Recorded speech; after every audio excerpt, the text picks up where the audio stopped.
Hello, hello, hello, hello, hello. It's good to see you. Say hello.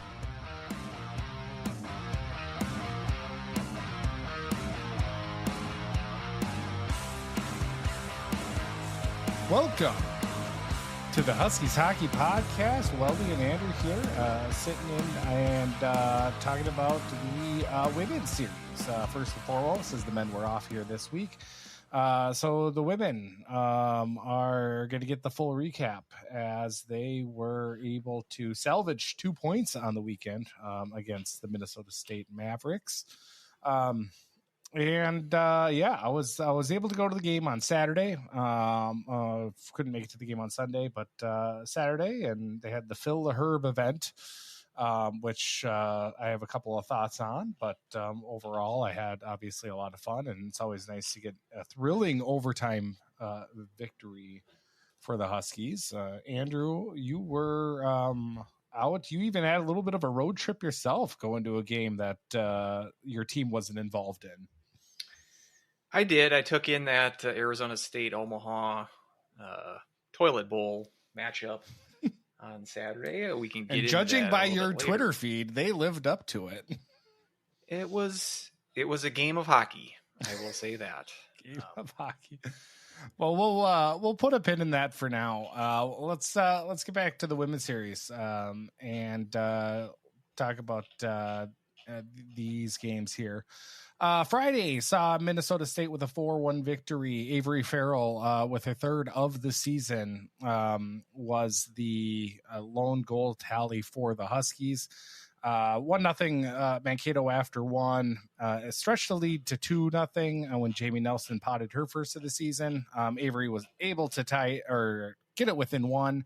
But then the third period happened, and it was an absolute bloodbath there in that third period, where Mankato outshot the Huskies 16-5. Ended up getting 2 more goals. Carrico ended up giving up all 4 goals on 29 saves, and it was some of it I don't think she looked as sharp as she has been. Some of it I think also we hung her out to dry quite a bit. So I was excited to see kind of the next game. Saturday ended up being a 3-2 overtime victory, where Emma Gentry, who's been pretty cold over the last few weekends, was able to get a kind of a grindy, greasy goal there, just hacking away in the second period to end up tying the game at 1. Mankato would end up getting the lead there in the third period, but Avery Farrell again comes up big on a nice rebound from a Grace Wolf shot from the point, ended up being 2-2. And then in overtime, Sophiana Sunderland takes the pass from Elise Sorial, which was just an amazing just play entrance, and Cross was able to find Sophiana, who just utilized her shot that she has that hasn't translated as much into goals as I would have liked, but she made absolutely no mistake on that laser. Just 24 seconds in to get the 3-2 victory there for the Huskies. Much better overall game, 30-19 on shots for St. Cloud as well. 808 in attendance for that Saturday game compared to 352 on Friday. So that was a little bit of the Phil the Herb event and a little bit of the extras that were going on. So, overall, these are points that just St. Cloud end up leaving on the table. I was happy with the response, but just seeing that, 4 points goes to Mankato. Those are points that you just aren't able to really drop, and not just in the NCAA, or I'm sorry, in the WCHA, but also pairwise overall. So it's a little bit of a bummer to see that happen in the first game, but just overall, Andrew, kind of what were your thoughts on the weekend for the women's team? Yeah, I agree. It was not a great series. You were able to get the overtime win on Saturday. Once Mankato took the lead there in the third period, I was despairing a bit that this was going to be like a true disaster of a weekend. not getting any points out of Mankato at home.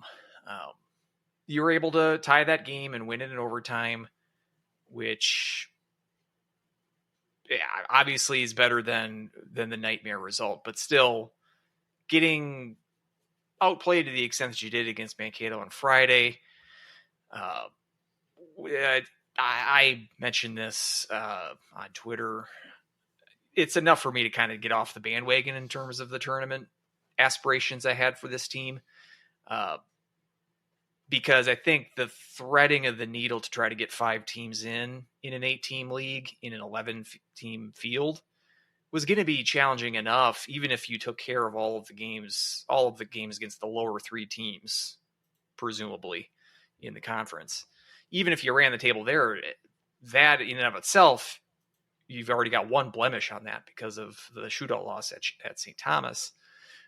But then losing in regulation at home to Mankato, and Mankato is impressive. I'm not saying they're a terrible team. I would modify my thinking of them. Like, we thought St. Thomas was going to be the best of those 3 teams. St. Thomas had played terribly the last couple of weekends. Got swept at Bemidji this past weekend. Mankato clearly seems to be the best of those 3 teams, but still not a tournament quality team. And you just can't drop games in regulation to them at home, especially 3-goal deficit, 4-1 losses.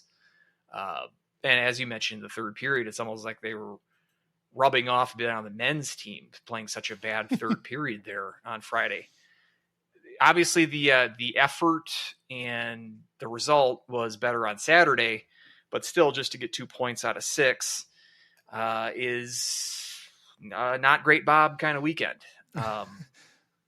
I do agree with what you're saying about Mankato. They actually impressed me a little bit on the weekend. They got some offense at least. Yeah, that and St. that's Cloud the just thing doesn't have. That we don't have and that we can't match. And when we don't, when they've got the offense that our defense is kind of faltering a little bit and stuttering, we don't have the horses to compete to climb back. And they were able to, kind of put their skate on the Huskies' throats, and they didn't let up.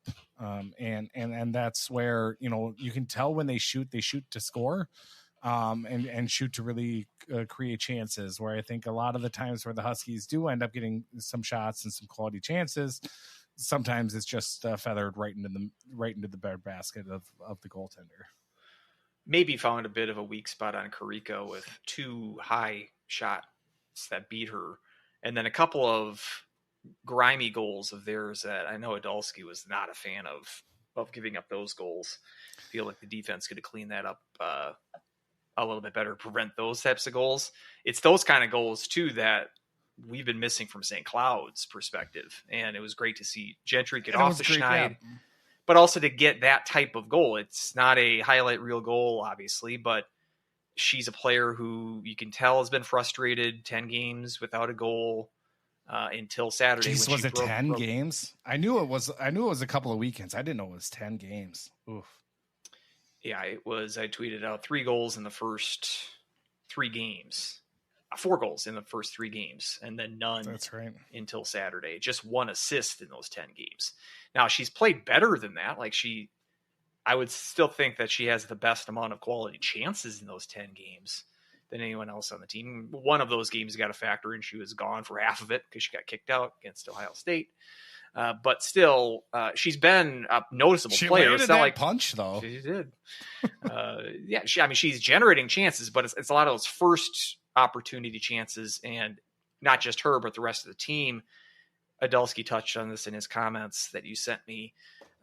Not getting those secondary chances like that has been one of the problems that's plagued this offense over the last month or so. And we did see something that we both, you explicitly called for, some line shuffling. We saw that with both of these games. On Friday, they did decide to break up the Sunderland line, moving Zimmerman up. I was a little surprised because I figured that Sorial and Gentry were sort of a locked-in partnership, but they did move her. They did flip-flop those lines. So Sorial played with Sunderland and Henderson on Friday with Zimmerman joining Gentry, and then Farrell, who we've been wanting to get activated. It seemed like it helped her this weekend with a goal in each game, her playing with Gentry on Friday. And then on Saturday, it's changed up again, putting both Zimmerman and Henderson flanking Gentry on the top line, with then Sunderland centering Sorial and Avery Myers, star of the Dump and Change podcast, getting a promotion up to a top 6 forward position. I mean, pretty much all of these lines were tinkered in both of these games. And we had noted last show very little tinkering throughout the first 12 games of the year. It's good to see that he's willing to adapt. I'm not sure if these are going to stay, like which pairings are going to continue going forward. Again, I like Sorial with Gentry. I don't know if that's going to be something that they return to at some point. I wouldn't be surprised if we see a game or parts of games with the Sunderland, Zimmerman, Henderson line intact. Special teams opportunities, perhaps. But it's at a point where, yeah, it's warranted to mix and match with these lines a little bit more. Still, with 8 points, is the team leader right now. That's to not have a player with double-digit points at this point in the season, typically not something that competitive teams can say. So I like the idea of and the willingness to move things around. What did you think about? Was there any of these newish lines and pairings within lines? Anything that you thought really clicked that you saw this weekend?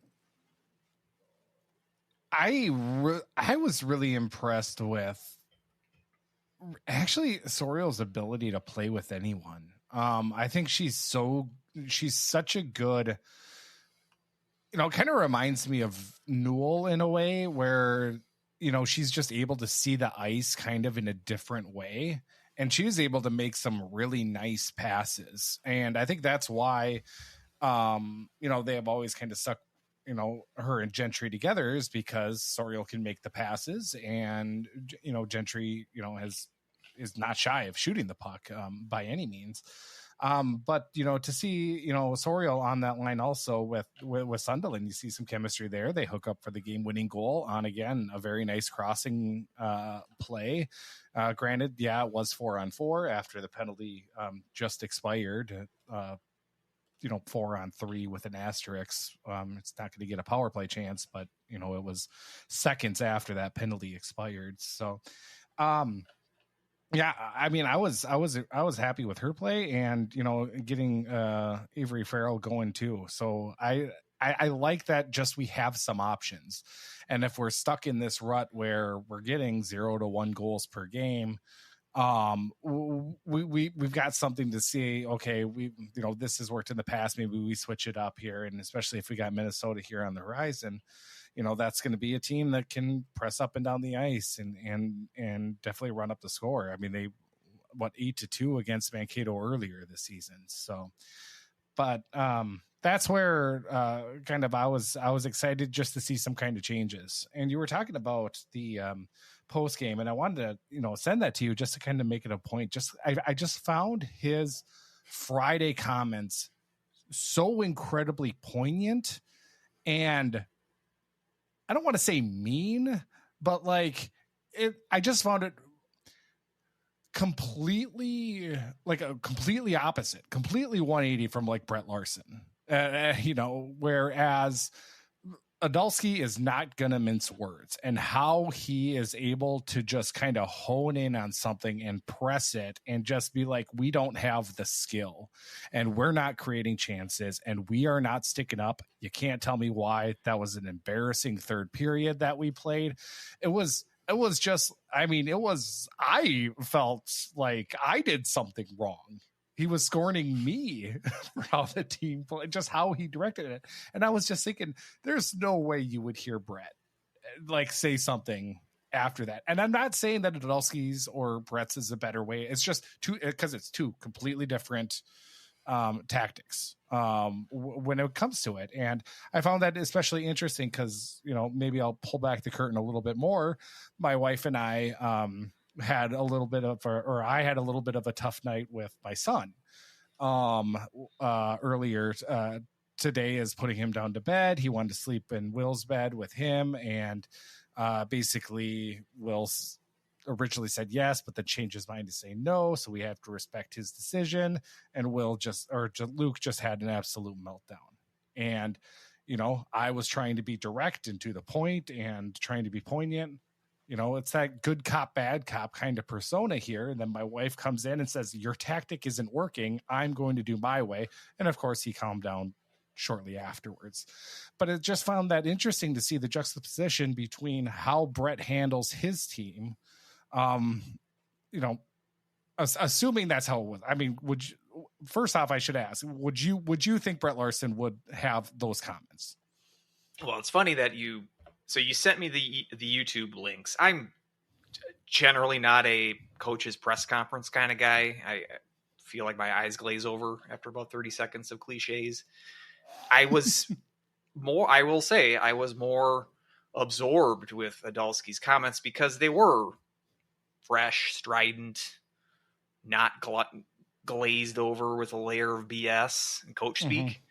And it's funny. So those were YouTube clips, and YouTube being YouTube's picks up the algorithm. So right after the second set, the Saturday postgame remarks from Idalski, it looped to Larson's postgame comments from the Friday game last weekend against Miami. And I didn't listen to all of those, but it was within 30 seconds. I'm like, this is the sugar-coated version. Yes, very much so. And again, I'm not a coach's comments kind of guy, so I'm not putting that against Larson, but the contrast in styles was definitely evident. And you could tell that, I mean, and of course, like whatever Idalski is going to say in a post-game press conference, it's going to be 1,000 times worse when you're in the locker room. So it's not anything like probably new that the women in the locker room were hearing. So it's, but I just found it interesting that he was just so matter of fact and so poignant, like when he said like we don't have the skill, and I was like, oh damn, like that's. But at the same time, I'm not going to tell him he's wrong. I mean, and it's like you don't have the skill to come back from 3 goals. You don't have the goal, you don't have the goal scoring to do it. But what did he talk about? He talked about how St. Cloud didn't really stand up for themselves, how they were being pushed around in the net, and you have to fight back, and they didn't fight back, and you're not getting those multiple chances. Well, you get Gentry coming in a scrum where the puck was free, and it was just a mess of players in the crease, and was able to squeak past the line just before the net gets kicked off. And then Avery Farrell gets a rebound as she's crashing the net from a wolf shot. So it's, I mean, definitely his coaching is working. They're taking it to heart, and they're taking his comments, and he's getting through to them. They made the changes, and it came out with what eventually was an overtime victory, but a victory nonetheless. So I just found that his comments really interesting. If you got about 10 minutes or so, just listen to his post game conferences on Friday and Saturday. And just how he was talking about it, because I just found that incredibly interesting from that aspect. And yeah, it was able to resonate because they made those chances. I felt like they were a little bit more physical. They stood up a little bit more. And that's what they did against Ohio State. We alluded to Gentry's punch when she got kicked out, that they weren't going to be pushed around.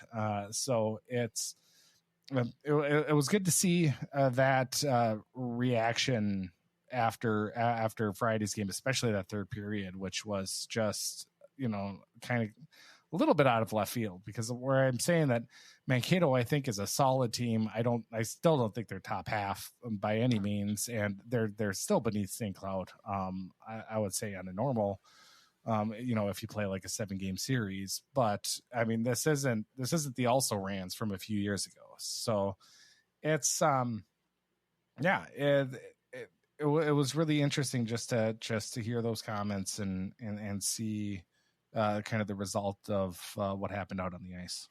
Yeah, and it comes down to, I mean, the effectiveness of if you're Idalski and you give the team a talking to, let's say, a healthy discussion, a heated but productive discussion. You can't do that. There's a fine line with that. You can't do that every post game, every loss, because players tend to tune that out. You can't go full Bobby Knight after every game. You've got to pick your spots. It's one thing to be outplayed by Wisconsin and humbled on your home ice against them. It's another thing to get outplayed to the extent that you did against Mankato at home. And so I think that the players, I think we did see on Saturday a response from perhaps their worst showing of the year, just based on the opponent on Friday. And I should say, I'm hopping off the bandwagon as far as thinking that this team has chances to make the NCAA tournament. It's the rule of thumb, the Woden rule of thumb for the men's side is we can't look at pairwise until Thanksgiving. While the women's team or the women's side starts 2 weeks before the men. So generally this should be around the time where pairwise can be looked at. So I did look at it. It's on Us Show, and St. Cloud's at 10, which is not going to be enough based on the auto bids. It's weird though. There's 3 Hockey East teams ahead of them. Better league than they have been. And like Clarkson is 11th behind St. Cloud. I still think it's a little early, but it still has not killed your season this past weekend. There's still, and with the schedule that you play, that's the thing about the Hockey East teams with Boston College, BU, and Northeastern all being ahead of the Huskies right now. The fact that Hockey East is still a lesser league than the WCHA, you lose games against the dregs of that league, it's really going to kill your pairwise, whereas St. Cloud's schedule gives you the opportunities to jump in pairwise because you're playing the Gophers 4 times, you're playing Duluth 4 more times. You've got Ohio State and Wisconsin still on the schedule. So you've still got opportunities to make up ground. The season's certainly not over, even if my confidence level has taken a hit about this team. It just comes down to offense. And if I don't think that this team has the raw skill, we saw the Sunderland shot, and we see flashes like that. If this team is going to get into that discussion, if it's going to get me back on that bandwagon, we got to see more of the greasy goals, because I just don't think you're going to get highlight reel goals coming out of this team 3 or 4 times a game. In order to win these games, it's those secondary chances that Idalski, how he put it, being able to generate some decent first chances, but then it's defended by the opponent and zone is clear. There's not a ton of sustained pressure in the offensive zone. Being able to capitalize on rebounds, secondary chances, goals that are not going to make the highlight reel. This team's got good enough goaltending. We saw 2 games from Carrico again this weekend. I'm not sure if Ahola is still not 100%. I wouldn't be shocked if that's the case. I think that's the case. I mean, Carrico's shown, like I said, she had some warts. It wasn't her flashiest weekend, but she's not a problem on this team. Like you're not going to lose games based on bad goaltending. You're going to lose games based on not being able to score more than 1 goal or 0 goals, as was the case against the Badgers. But being able to get to 3 goals with the goaltending that you have and the defensive structure that you seem to have most games, 3 goals is going to put you in a position you're going to win 75% of those games. It's just, there's no real reason to be confident that this team can consistently put 3 goals on the board every game. I love to see it. Perhaps this weekend we got Gentry going. This is the best case scenario. We get Gentry going. Farrell's, she's back to scoring key, because her goals, she doesn't score a ton, but she always scores key goals, it seems, for this team. That was the case this weekend, especially on Saturday with that game tying goal in the 3rd period. And the St. Thomas goal. and that was not a highlight reel goal by any means either. Nope. But those count just the same, and that's what this team needs to understand. Is just it doesn't matter how flashy they are, make them as greasy as you can, as long as they get past the goal line, because you have the ability to keep teams off the scoreboard. Just give me 3 goals a game. This team is going to be in good shape, but it's hard to be super confident coming out of a weekend where you just get 2 points out of 6 at home against Mankato. But like I just said with pairwise, it's plenty of season left. And if we've got an opportunity this weekend against the Gophers, you win a game in that series, you might jump into that eight spot range that you want to be in the pairwise picture. It's certainly possible with this team. We've seen it happen. We've seen the adjustments being made. It's just putting it together here and getting these key wins. That's going to be obviously the difference going forward. Yeah. You were kind of talking about the defense. Who do you think has stood out for the defense on this team? I think Ross is their best defender. I think you like Wolf a little bit more than I do. She can be hit or miss. I think she's I don't know if she's had a down season so far, or if I put her too much on a pedestal after her injury last year. Or if she's just playing maybe a little bit more timid after her injury. I don't know what it is, but I've been a little bit more iffy on Wolf. I think some of the plays, I agree with Ross and Larson, I think, are two incredibly standout one. Ella Anik as well. Yeah, Anik I don't really seem to notice as far as being burned. Bray, I think, is still a little inexperienced. Siri Urola, which I don't think we've mentioned her yet, freshman. She's become more of a regular presence on the defense because I would assume Bulger's injury is giving her a spot. She's listed as the extra skater for a bunch of games. We've got Sydney Bryant getting some more action as an extra defenseman in recent games. With the offense as it is, I would still like to see Delmonico out there more. Just what do you have to lose? What do you have to lose? I mean, exactly. But Ross, I think for sure, is the anchor of that unit. Yeah, and I thought Ross had a great game. And I think her, when she has the puck in the defensive zone, I'm very comfortable with her. She's able to get it out and move the pace. So that's just kind of what I wanted to bring up. And yeah, I saw Reagan around the rink with her knee taped up. Really? And it's not looking good. I don't expect her to be in the lineup for quite some time.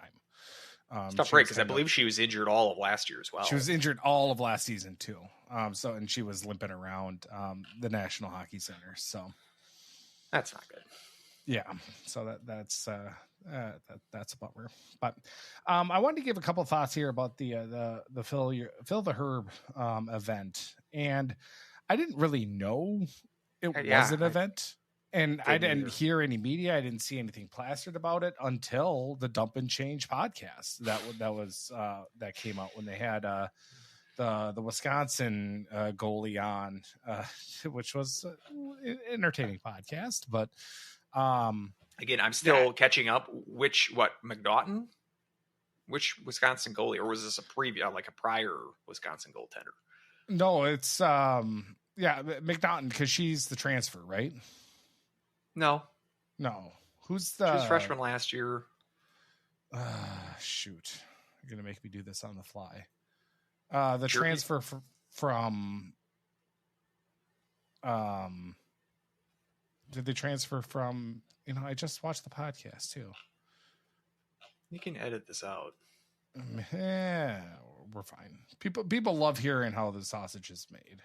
Gervais was one of their goalies last year, but she transferred to Vermont, I believe. Wouldn't have been her, I don't think. I don't know who their other goalie is. think that McNaughton's played all their games. No, it's somebody who's going to be taking her 6th year because she is Quinn Kuntz. She's yep, that's what. Yep, Quinn. listed as a 6th year. Got 5 years at Ohio State. 5 years at Ohio State. That's what it was. But so, like 10 games total in her career. Mm-hmm. So. But anyway, that was an aside anyway. But it was so I didn't hear anything about it. So I get to the rink and it was $5 tickets for adults, which are normally 10. So I was like, oh, okay, that's pretty cool. I walk in, they've got first off they're selling beer. So already I'm like, okay, I'm in. Ended up having a couple of 2-hearteds at the game. They don't normally sell beer at the women's game, so this event that they did. And then they had a kind of a table out with a bunch of poster board and markers and whatnot for the kids. I think there were a few more girls hockey teams that were there in attendance as well. So it was, overall, I thought the event, like I said, it was a little over double the amount of people there that were at it than a normal game. I wonder if that just has to do with, the men were being off as well. But I feel like they could have promoted it maybe a little bit harder. But it was, I thought even the poster boards and whatnot made the arena feel a little bit more full because, they were fairly big, taking up seats and whatnot. So it was overall, I think it was good. I think just getting the word out about it and especially getting, maybe some other types of hockey teams and kids hockey teams involved to just get them there. Because I think women's hockey is incredibly fun to watch in general. It's hockey and then out of that, I think I was trying to talk to my wife about this and I don't know how it comes across or anything along those lines, but it's just how hockey is so much one of those sports that's just so much better in person than on TV. And that's of any level, right? And I think what happens is that when you get to the women's games, just, with their build, they're smaller. So it looks like the game isn't nearly as fast. But when you're there, you're watching it.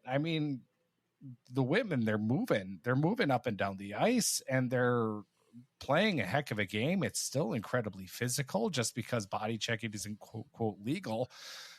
There's still plenty of contact that happens throughout the game. And I think it's just one of those things that once you get people in the door, when you get hockey fans in the door to watch a women's game, eventually they're going to become women's hockey fans. And I think these types of events can really help that if you really push it and market it correctly. And I think that's where maybe a little bit of a drop the ball scenario. Because again, I didn't hear about it till the day before when I was already going to go anyway. So that's just kind of my thoughts on it. But overall, I think it was a step in the right direction. They have the murals there that are, kind of on both sides. One side was of the women's and one of the men. And it's got, a picture of the roster of the team photo. Both of them still have 2019 to 2020 team that's on it.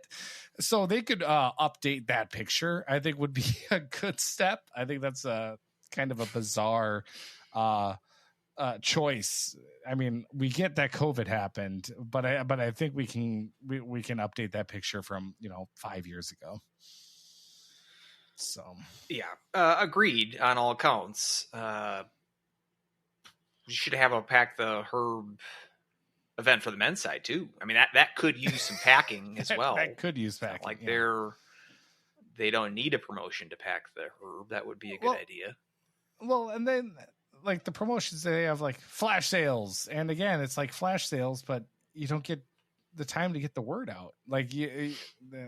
It's people are the reason people aren't coming isn't solely because oh man, once it goes on sale, then I'll snag up these tickets. It's like, well, they're too expensive, so I'm not going to go. So I'm going to make other plans. And then by the time they have these flash sales, oh, well, I'd like to go, but I've already got other plans. So it's like that type of planning and marketing, I think it's a little bit different.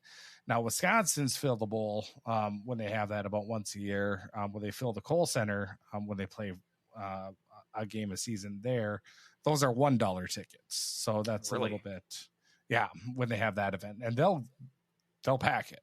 They'll get, 12, 13, 14,000, I believe.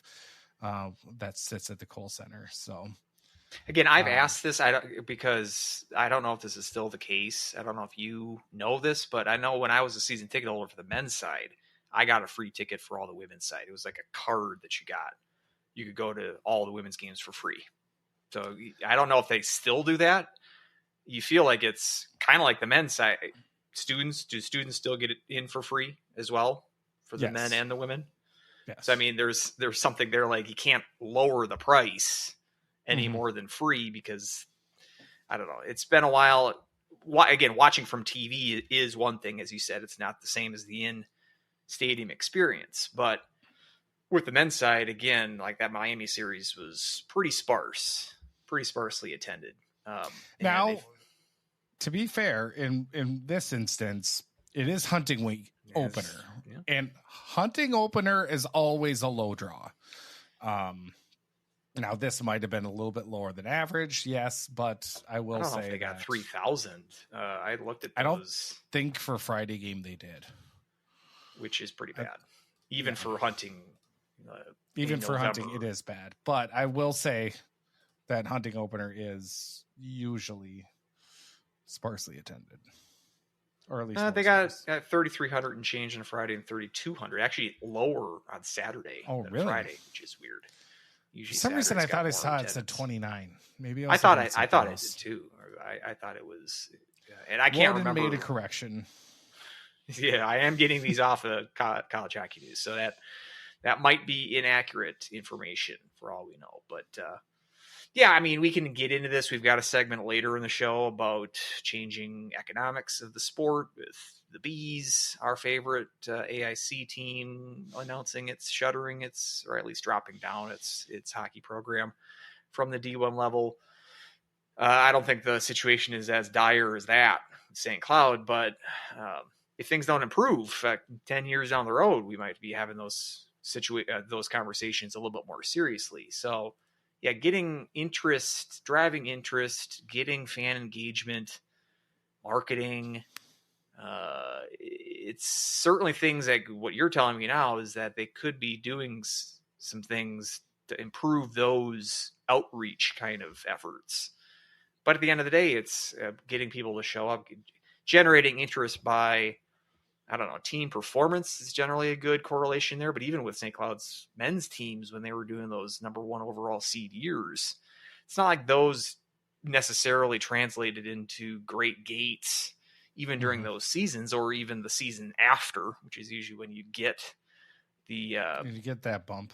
The bump. But I don't know. It's a puzzle that I cannot crack. And I hope that the situation can improve. And hey, you got 800 there to a women's game. You're maybe getting not even 200. So at least it was a good show. It was a solid game, I thought, and hopefully, it turned more people on to be like, hey, this is legit hockey.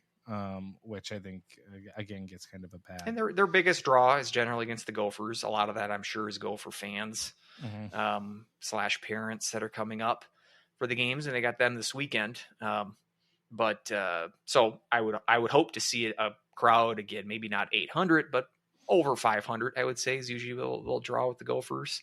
So I mean, any improvement is better. And again, getting a team that's consistently competitive. There's a lot of disadvantages that St. Cloud has against the cream of the crop of the WCHA. It's like Wisconsin's got their own dedicated facility.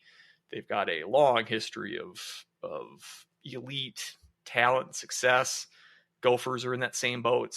They have a dedicated facility. Ohio State to a lesser degree. Their standalone facility is not up to the snuff that Ritter or LeBon is. But, you're competing with those kind of teams that you're not sharing a facility with the men's side, not playing second pony to the men's team in those cases. So, and then just the competitive edge, the recruiting advantage that those teams have, it is a more of a gap there than there is on the men's side. But the women's side has become, the parity has improved in the last 5 to 10 years. You like to think that a program like St. Cloud can get to that stage where they are in that mix on a yearly basis. And I think Idalski's got something special started. It's going to take a little bit to get there. And let's just hope that the fan engagement gets there as well. Yep, exactly. Now, obviously, like you said, we got Minnesota on the horizon, but first we got to go with the POW. Who you got? I'm going to go with Avery Farrell as a 2-goal weekend. We've been mentioning her as a player that has a touch for clutch goals, and we've been lacking that a little bit this year. I don't think she's in the conversation of star player for this team, but those secondary players can be really key players in snatching wins, turning losses into wins, or in this case, to an overtime win. If she doesn't have that, and as you mentioned too, these aren't pretty goals that she's scoring, but they're important goals. And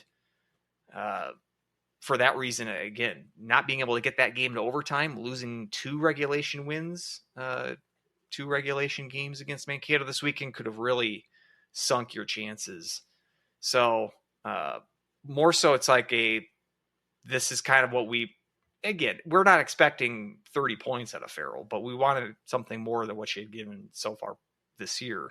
So good to see her double her goal total in a weekend. And for that reason, I'll give her the POW. How about you? Yeah, I agree. I don't like agreeing with you.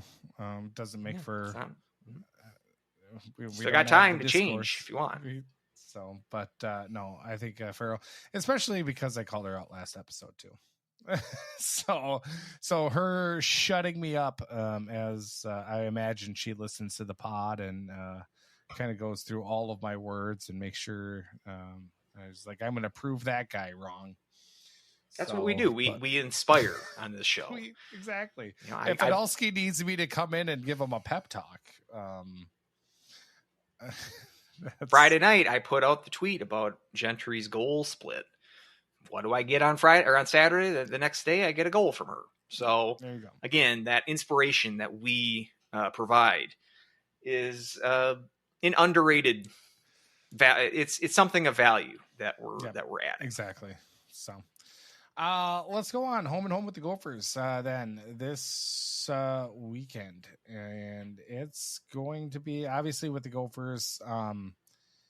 It's high-powered offense is kind of what you think of, and it's really no shortage of offense here when it comes to Abby Murphy, who we talk about, quite a bit when we're going around the horn just to see how many goals and penalties she's kind of come up with.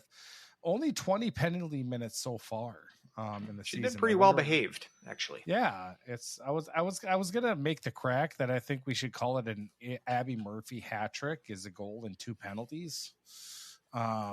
So it's she's maybe cooled down a little bit. So we'll see. I'm not holding my breath, but she is obviously 10 points, 11 assists on the season, averaging 1.5 per game. And she's kind of the one that you're really going to have to focus on stopping. But, kind of this Minnesota team, or at least especially last year, they were a little bit more of a one-line team. And if you're able to kind of shut them down, you were able to kind of at least keep it close. They had some really close games against St. Cloud State. In October last year, it was a 2-1 victory there where I thought St. Cloud had a really good chance. That game was incredibly close, and then the 1-1 tie as well. So it's we haven't obviously had the success against Minnesota when it comes to the wins, but I think this team is still a beatable team if we are able to kind of get the lead and able to stifle their top line. I would imagine that Ross is going to be out every time Abby Murphy is out. So I'm not too sold on the Gophers goaltending. I haven't been, for the last couple of years as well. So we'll see how this weekend stacks up. I do think Ohio State is a better team than Minnesota, and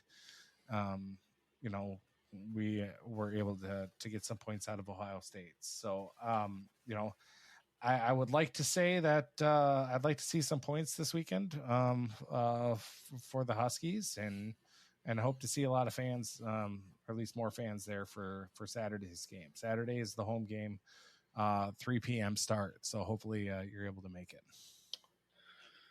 Yeah, that goaltending situation. I mean, Skylar Vetter, Eddie's daughter, had been their starter the last 2 years.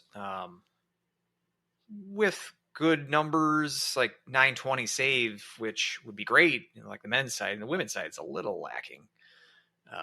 The average, at least with the cream of the crop teams, you're looking at more like 930, 940 save percentages. And was the starter coming into the year, but a couple of bad games really against Ohio State and Wisconsin, which lots of goalies have bad games against those teams, but they've turned to Hannah Clark. I'm not sure if I would assume it's more performance based because Vetter's save is 865 this year. Basically, those two games against Ohio State and Wisconsin turn those numbers pear shaped. But they've gone to this Hannah Clark freshman. She started their last 4 games for them, all wins, and much better numbers than Vetter this year. Even though Vetter is the senior, Clark, the freshman, it looks like they may have made the change to go with the youngster, and at least in the short term. And again, it's,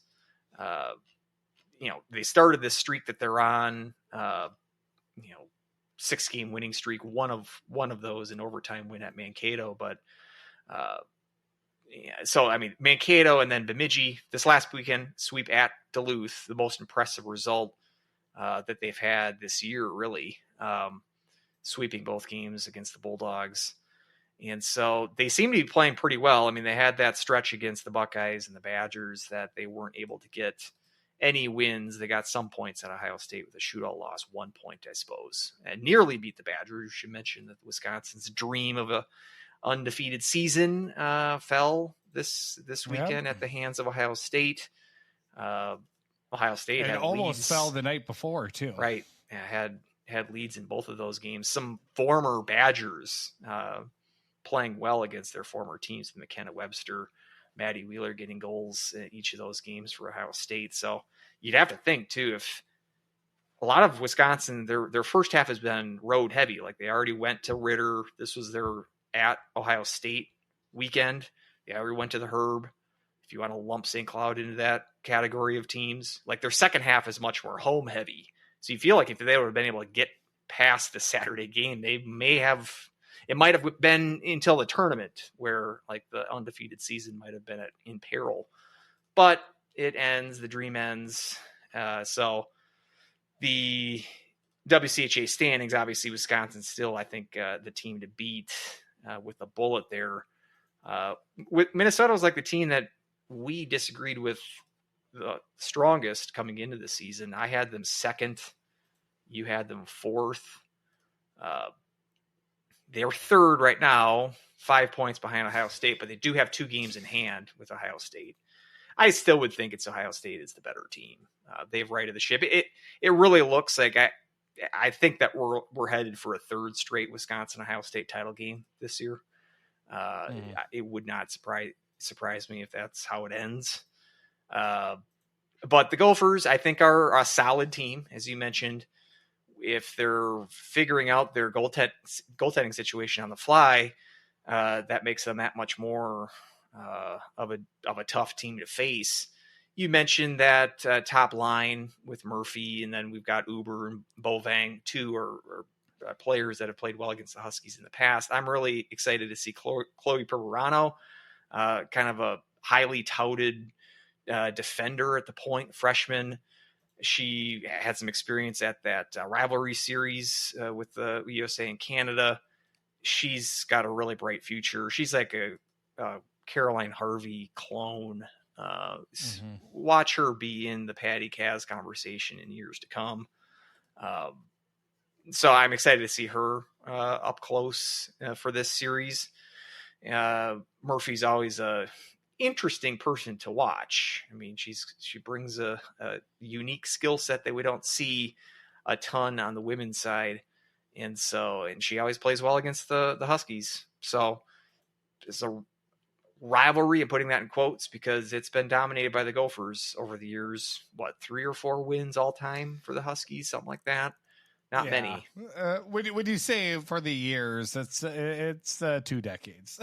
Yeah, but this isn't the undefeated Gopher team that we saw about 10 years ago. This is a team that's very good, definitely a tournament quality team, but a bit of a shine that's missing from those truly elite teams that they've had in years past. Can you get a win? Like I said, we mentioned the formula for St. Cloud to win just any games, but especially games against the cream of the crop.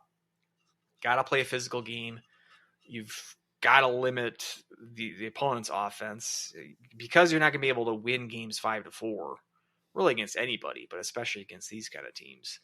It's got to be 2-1, 3-2 type games at most. Like even 3-2 seems like a difficult task for this offense. But being able to have a more of a physical presence and then have that physical presence help you out offensively, not just defensively, but cleaning up rebounds in front of the net, having a net front presence that can generate some greasy goals. That's the sort of team that I'd like, the kind of identity that I like to see emerge from this Huskies team. I'm just excited to see this, how they fare against the Gophers, because I do think this is a team that can be beaten. You mentioned like this is an offense, a team that's historically had really good offenses, and they're certainly a better offense than the Huskies are so far this year, but they're not blowing everybody out of the water. You mentioned the 8-2 win they had against Mankato at the end of October, but just beat Bemidji 2-1. These Duluth games 4-1, 3-2. They've only scored more than 3 goals 3 times this year. That 8-2 win against Mankato, a 5-2 win against BU, and then the 4-1 win to start the year at UConn. So I mean, this isn't a team that trots out 3 lines of dangerous offense. It mainly is contained to that top line, or maybe the top 6 forwards. You could say the same thing with the Huskies too, but if the Huskies are able to show a willingness to mix and match with some of these line pairings, Idalski also mentioned he shortened the bench because Mankato is kind of doing the same towards the end of the game on Saturday, being able to sense that you're not going to be able to get away with running out all 4 lines, especially if it's a game that you're within a goal late in the game, the third period. See more of that Gentry line, see more of the Sunderland line, whoever they're playing with. Again, at this point, I can't make a educated guess as far as who's going to be the line pairings this weekend, or the line combinations, because there's going to be a line center by Gentry. There's going to be a line center by Sunderland. But as far as who their wingers are with this past weekend, it might be new combinations for both games, and then they might be changed during the game as well. And I'm not opposed to that. So interesting to see how they adjust not only game to game, but within the game as well. And it's where you're going to have to send somebody to really, really be a pest to Abby Murphy. And try to get her off the game, or at least get her distracted enough to where she's going to take a whack at you back and get a penalty for it, because she is known to have a short fuse when it comes to that. An incredible, powerful goal scorer, but also quite the temper. So it's, kind of get her off the game, off her rocker a little bit. Wonder if we can just appeal to the NCAA to get Clara Himlarova to have like 2 more games of eligibility.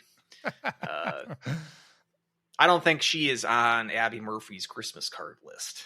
No, I don't think so. Not nor is CC Bolby actually for that hit. That's right. That game. That's right. So that might be a PWHL rivalry to look forward to once Murphy right? makes that jump. Makes the jump. So, I was looking at Minnesota's schedule, and yeah, you bring up a good point. Home and home, and then at St. Thomas, which I mean isn't a road trip. I mean, it's essentially taking 2 other turns, and you're at the campus of St. Thomas.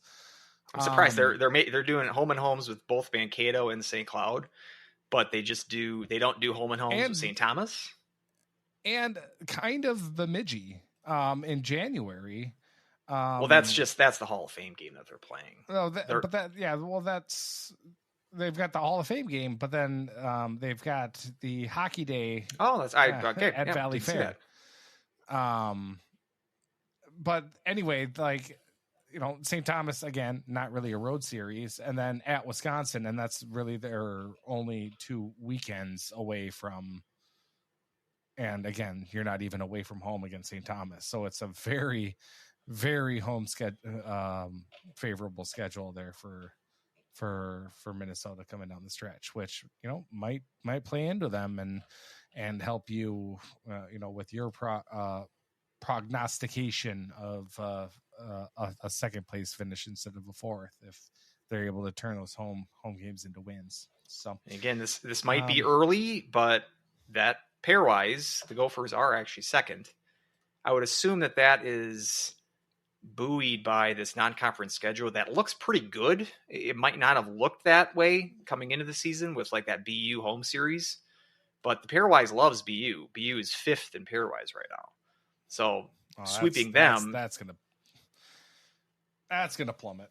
You'd think. I mean, I just can't see 3, because with the auto bids would be Atlantic and Neuha. So yeah, I mean, if the season ended today, they'd have 3 Hockey East teams in and just 2 ECAC teams. I don't think that's gonna. Clarkson will make the tournament. And I would be even surprised if 2 Hockey East teams make it. So, yeah, it is early, but I think that's why, because Ohio State, I think I alluded to it, they beat the Gophers and then beat them in a shootout. So 5 out of 6 points in their first series in Columbus. So you'd think that Ohio State would be ahead of them just on that basis alone with the head-to-head. But I'm guessing the difference there, which is a very small difference in pairwise, but the difference I'm sure is because pairwise, the computer loves their non-conference, because UConn's not that bad either. Yeah, and then UConn the BU series, and then even got Penn State and Brown in their holiday tournament to round out their non-conference schedule with that Bemidji Hall of Fame game in there as well. It's exempt, doesn't count towards their limited games played. So, and Brown seems decent. Penn State might be the team to beat in Atlantic. So not a bad non-conference schedule. That might help the Gophers coming down the stretch here, between maybe getting them a higher seed than Ohio State or, Duluth for that matter. But with them sweeping the Bulldogs this past weekend, that's a big move for them to assert sort of a schedule or a standings advantage over the Bulldogs going forward. So yeah, this will be an interesting series. If they can get any points out of them, I would be happy. But just you see some more of this I think the difference between Friday and Saturday was evident. If we can see more of a grimy kind of team this next weekend going forward, I'd like to see if that bad cop Idalski pep talk, if that sort of is having any sort of lasting effect. We'd like to see how they come out this weekend, what the style of play is. That's really kind of what's intriguing me this weekend. Around the women's landscape, obviously we talked about a little bit about Wisconsin. Ended up winning 4-2, but down 2-0 on Friday's game, but ended up suffering their first loss of the season, 3-2 against Ohio State, who also only had 807. So we outdrew Ohio State there on Saturday's game. So, but Ohio State was able to pull out the victory and have finally a blemish on Wisconsin with a 13-1 record. So, anything else kind of caught your eye around college hockey? Yeah, I mean, we mentioned I was surprised to see Bemidji sweep that series against St. Thomas. Mankato with 4 points this weekend. They're actually last place in the WCHA. They're still 2 games behind everybody else, 4 games behind Ohio State, but 2 games behind everybody else. We'll see if they can. I'm pretty sure they're going to get out of the cellar here. They got Ohio State at home this weekend. I'm kind of interested to see that game. See if they can carry over this good weekend they had this last weekend, and maybe Ohio State's got a bit of a hangover after beating Wisconsin. We'll see. Yeah, if Ohio State takes them lightly, and I think maybe that's could be a little bit of what St. Cloud State did, maybe take them a little bit too lightly.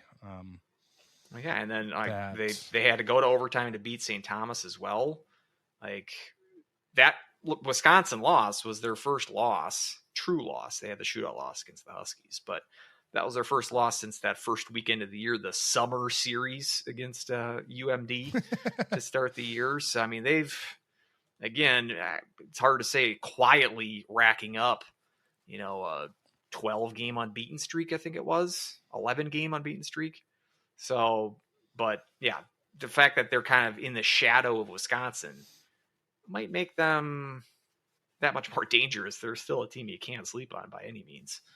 And again, if this comes down to those 2 teams at the very end, I would not be opposed to that. This conference is still very good. I mean, in that pairwise that I've mentioned, it's the top 4 teams are all WCHA teams.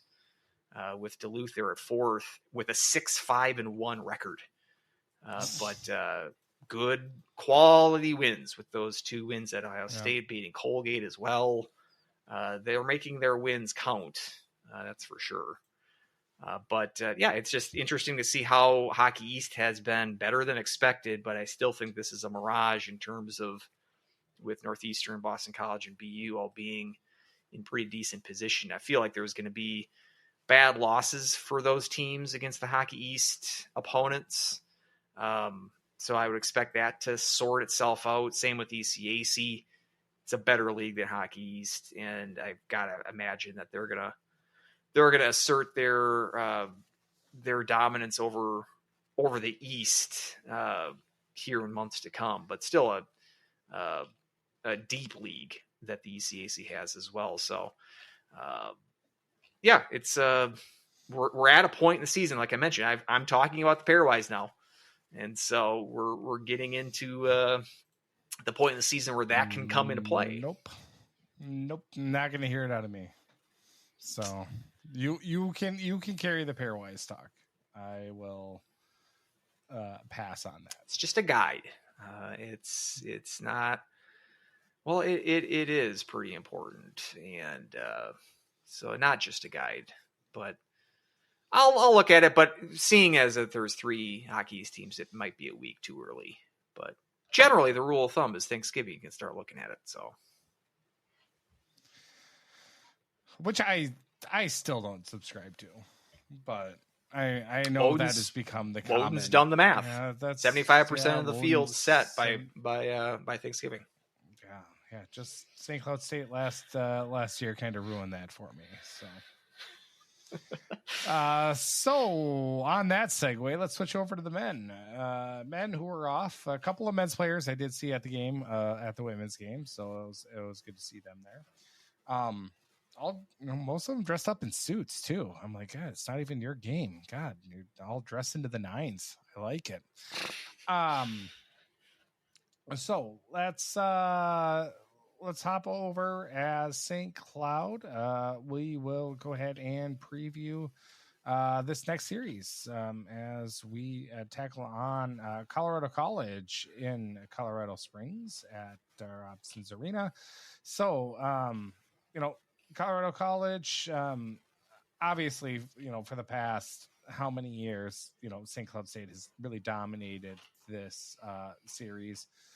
They took the last game last season, a 5-3 victory. But Colorado College, off to a rip-roaring start with 8-1-1 record officially overall, 3-1 in overtime. We did find out they can lose in overtime with last weekend against Western Michigan, but they've got some talented players, but they're kind of becoming the new darlings of the college hockey landscape, really, when it comes to a lot of trendy picks and about them on the uprise. I think that swell kind of started a few years ago, and now it's really coming to fruition. So what are you really looking forward for this weekend? Kind of what are your overall thoughts? Yeah, you mentioned St. Cloud handling this head-to-head series definitely in the NCHC era. That win you mentioned, the last time they played in Robeson Arena last year, was the first win for CC at their home rink in the NCHC era over the Huskies. Just 5 losses for St. Cloud against CC, either home or away, since 2013 when the conference started. That's ancient history. CC was usually a pretty bad team in those years, and that's definitely not the case anymore. I've made my thoughts clear about CC that I'm talking about Mirage. That's a good way to put their team, and their 2 results at Western this weekend. Yes, they got points out of both of these games. They won the shootout on Saturday, so 3-point weekend technically, but no regulation wins, and had a 2-0 lead there in the third period on Friday that you coughed up. Some of their luck, let's call it balanced out this past weekend against Western. But this is obviously a team you need to take seriously. Team that even in the recent years where St. Cloud's still 12-2 in their last 14 against CC, but still a pesky team to play. It's never very fun to play against CC. They really do. I mean, great goaltender. We'll start there with Mberico. Posh's excellent play to start the year. Like, you'd think that if between these two teams, like, the big advantage for CC would be in net, but with Posh playing as well as he has, like, that gap is considerably narrowed.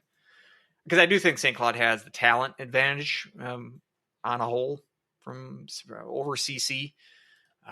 We've mentioned Alaba has dealt with some injuries. Noah Alaba, that is, overtime wizard for them. He's got 7 points in 5 games, and he played this last weekend. That was his first action in a couple of weeks, and so he's been limited by injuries this year. But their top scorer right now is a defenseman, Ty Gallagher. He's got 9 points. 9 points? 9 points. So no, kind of like St. Cloud's women's team, no double-digit scorers at this point in the season.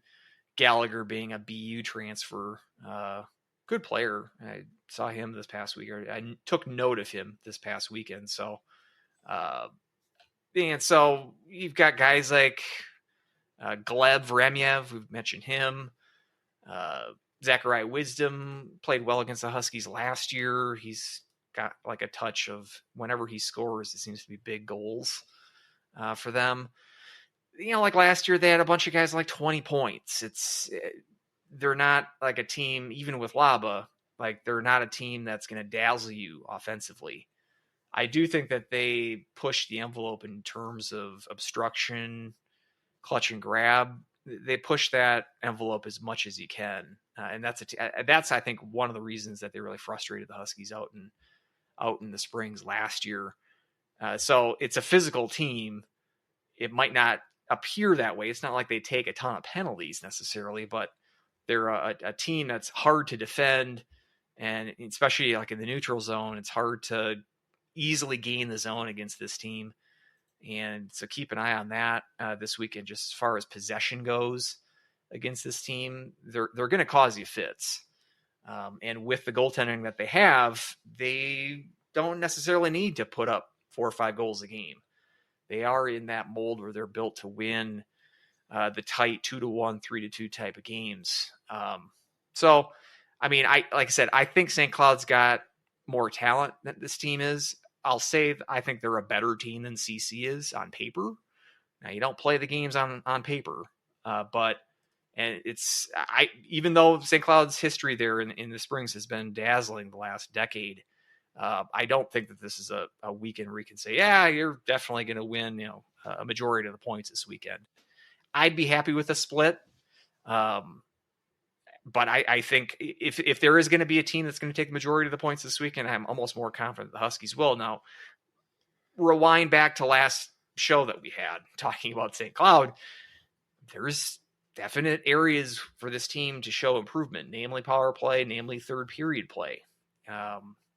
These are the kinds of things that we want to see this weekend. CC's kind of one of those third period teams that always seems to pull a rabbit out of its hat in the third period. That's what I was just going to say, is that this kind of feels like a gross combination to whereas CC kind of ends up thriving in the third period, and we hanging on for dear life. So we'll see if that rears its ugly head here this weekend. All the more important to play really good first and second periods. Don't have that 1-goal lead coming into the third. If that's the case, hey, I'm happy that we're up. But I am popping Xanax because this is not a comfortable situation. Coming out to a quick start, getting a lead, not sitting on that lead. Keep accelerating on the gas when you get a lead. Obviously, when facing a really good goalie, it's easier said than done, and just with power play as well. Like I can't stress enough how much you've got to improve that situation, because these are what can be the difference in the game. So let's look at those two areas in particular for the Huskies to improve on this weekend. But I don't know. I'll say a split. I think you can get a regulation win out of this team. What kind of prediction are you going to make? Yeah, I mean, I guess I'll Craig Dahl it and split on the road. I'm just very interested in how St. Cloud attacks this weekend. We've had our struggles on the power play are incredibly well known, and it's BC hadn't allowed a power play goal all season, and coming up against Colorado College, 90.9% on the penalty kill. So it's another instance of we're going up against another tough penalty kill, and sitting at our percentage, which as I've got the moment here. I will go ahead and make a little bit of a correction. You done messed up, Aaron! It's apparently combined special teams is an actual stat. And Eric Zamora ended up letting me know that and said that USHL and NAHL coaches look at combined special teams, and they're looking around 105 to 110%, which isn't really a percentage. Like when you add 2% together. So that's all they're doing is just adding the 2 percentages together. Correct. Yeah. it's just combined special teams efficiency. Is kind of what it goes by. So who knew that was an actual stat?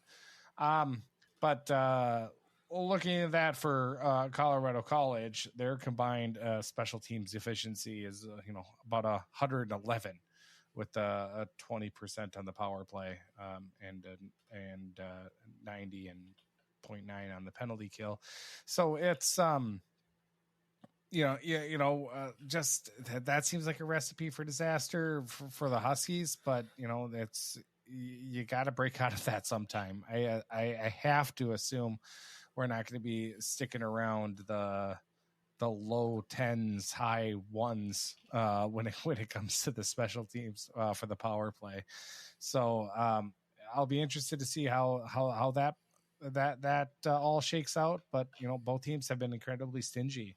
1.91 goals against for the Huskies and 1.6 for Colorado College. Now, I was, kind of one of those who said finally Colorado College is going to play a team because, they've had their schedule before that has been incredibly Charmin. It's been pretty soft with Northern Michigan, Alaska Anchorage, Air Force, Arizona State, and they've had a lot of overtime games as well to kind of go in that 4-3 overtime win against Northern Michigan, who looks absolutely abysmal. Looks like a dumpster fire so far this year. Air Force, not a solid team, ended up going overtime there. So I think this is a chance where they're going to be ripe for the picking there on Friday. If we get out to it and get after it, I like our chances on Friday, and then it's a coin flip on Saturday who's going to win. But I do think a split, I think, is going to be kind of in the cards here for the Huskies. Yeah, I'd love to see it. I mean, I think this is a team that you're going to be competing for home ice with. So, I mean, any point advantage, you get more. You don't just do 3-3. You can get more points than CC this weekend. It goes a long way to proving that task of finishing ahead of them in the conference. There is another series. They've got them at home. St. Cloud's got the series at the Herb in late February. So you get the full 4 games against the Tigers this year. But this being the road series for the Huskies, I think just splitting and then maybe getting that majority of points when you have that home series, that might be enough as far as the tiebreaker situation in the standings go. So yeah, I mean, yes, I want wins. I mean, that's shocking to hear, I know, but this is a team that's going to be right there, I think, and you're going to be competing with them not only for the conference standings but for an NCAA spot as well. So the more wins, the better. So, but yeah, I think take a game out of this team. Where's Colorado College's Cratch ranking? I see that they still have that. Well, they're calling it the CHN Power Ratings now. Oh, they had to Woden it. Yes. So they're 15th. Notably, their strength of schedule is bad. That's what's dragging them down. I mean, they're 8-1. That's one of the best records in the country. But because the computer doesn't like their opponents that they play, that's kind of why they're so down in Cratch. But computers, again, I think it is too early to look at the computers for the men's side. Wait 2 weeks. But early stage, nope. Huskies, the computers like the Huskies. I'm looking at Cratch. I'm from now on. You're dismissing the pairwise from the women's side, but you're feeding into Cratch for the men's side. Yes, Cratch is not as cracked up, no pun intended, as it is because Denver has a undefeated record. It really screws it up. Their Cratch is listed as infinity. So, which is good, I think. So. And because of that, their strength of schedule, you can't even compete that because they're perfect. Just straight up. I'll end the bit now, but I can't believe Cratch is even still on their website. It was, I mean, they were the ones pumping its tires for years, saying it was better than the pairwise. Pairwise at least can deal with undefeated teams better. It doesn't like completely glitch. I mean, the now system. it can after Minnesota. It does the same thing if the team is winless as well. That's why I was really hoping for, because like last year they had to just eliminate Stonehill from the computer in order to get a Cratch rating because they had no wins for so long. So yeah, I think Cratch's day, it was a mid 2000s trend. It was a thing. It's seen its day, and it's no longer as viable as it was, if it ever was. I think they were really trying to pump it up, as in, don't look at the Cho media poll, look at Cratch type of a thing, because obviously Cho a rival. I think he's putting all of his chips into Chip now. he's moved that all of this, his big compute his big stat combining mission now is he's all in on Chip. Gotcha. No, I like it. Yeah, and then anything else kind of catching your interest when it comes to that? I mean, with anything else kind of around the horn of the on the men's side? I did watch a little bit of that Denver North Dakota series, and that was good. Denver ended up sweeping at Grand Forks, but you know, I think it was interesting, and I was really conflicted because, God, I hate North Dakota, but there were times, and I don't think I've ever said this, when it's not involving a direct benefit to St. Cloud State, like a pairwise bump or like a tuck thing or whatever. But I was watching that game thinking, God, am I kind of rooting for North Dakota? And it's not that I hate Denver more. It's just that I want all of this undefeated talk to go away that I'm seeing on Twitter. And it's just, I'm just kind of sick of it. And I just want it to end sooner than later. And it's just more of an annoyance factor that I have to see a big old 0 next to Denver. Doesn't bother me with Wisconsin on the women's side. I mean, now it doesn't matter, but it didn't bother me then. But like, I don't know, for some reason, it's like, God, Denver is just, at least someone beat them is kind of how I was feeling. And the fact that I was even kind of looking for North Dakota to at least tie it up and get it to overtime or something. And even that didn't happen. So North Dakota still disappoints me. 21 straight games and straight wins in a row for Denver, if you want to stretch it back to last year. I mean, we're talking about Wisconsin on the women's side. I think that's doable. I mean, very, very tough, as we just saw. Obviously, they could make it out of November before their undefeated. The dream of an undefeated season was dashed. On the men's side, I think it's almost impossible. It was Cornell in 1970 went undefeated.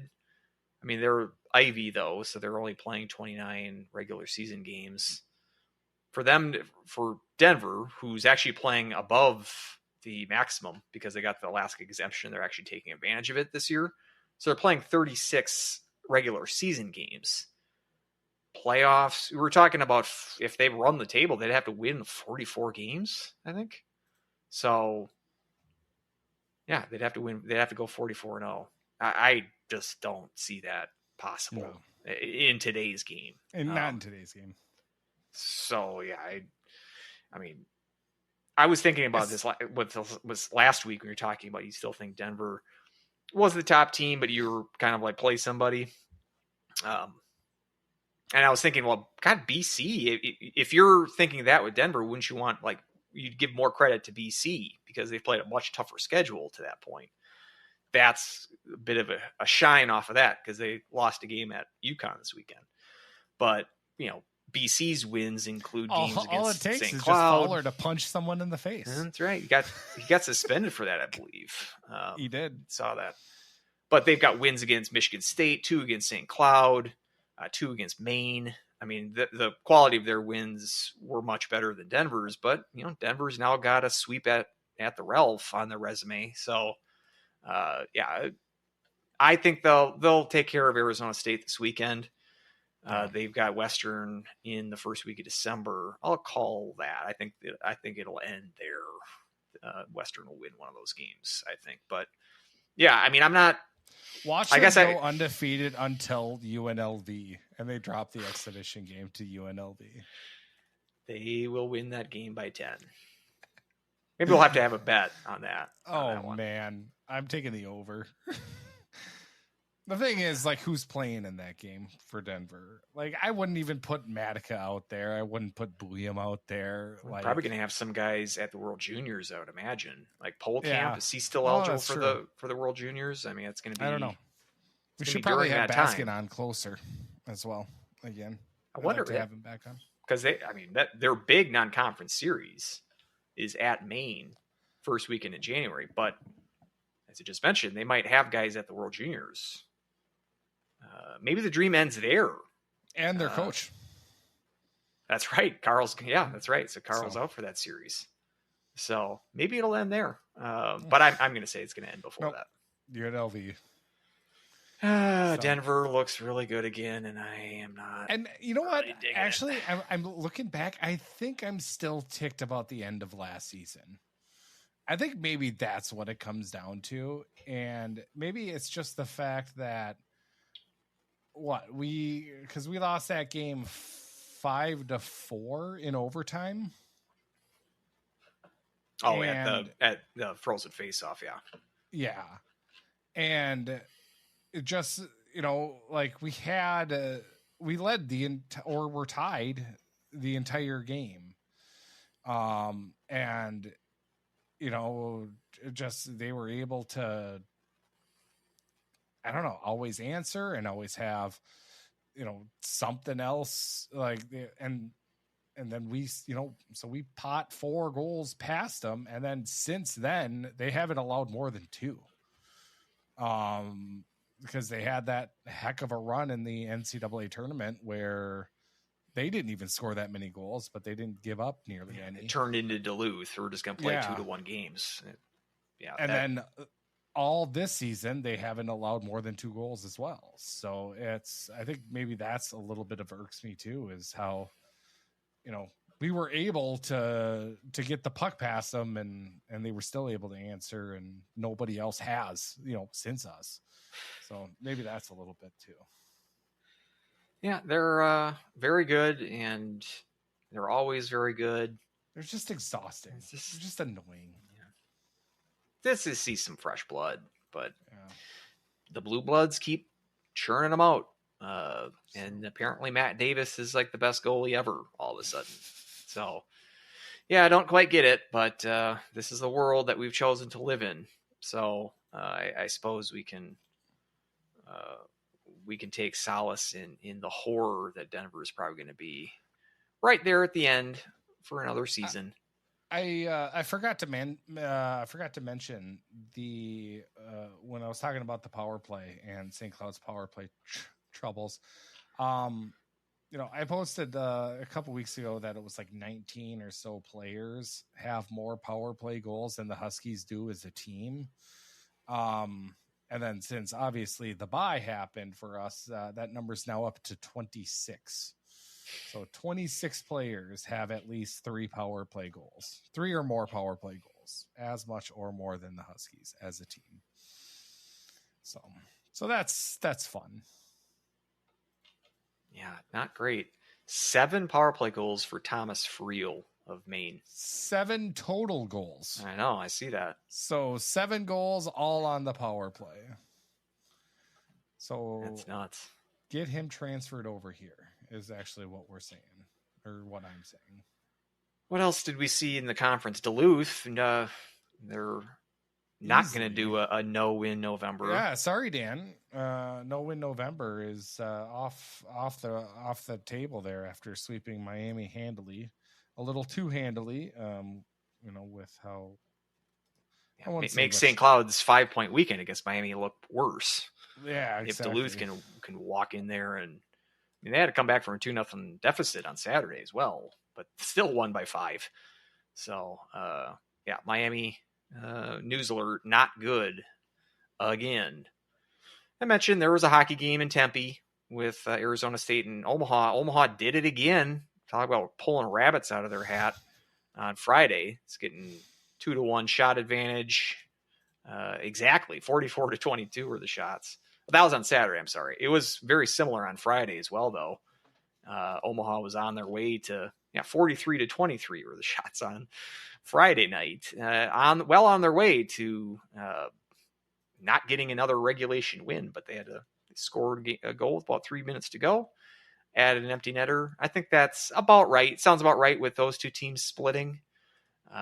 With Arizona State officially starting their home schedule. The NCHC has kind of wandering around the arena and fly on the wall with some conversations. It was weird. They decided to start the game at 5 p.m., which I'm not opposed to. It means I get home a little bit earlier because it is a bit of a drive for me.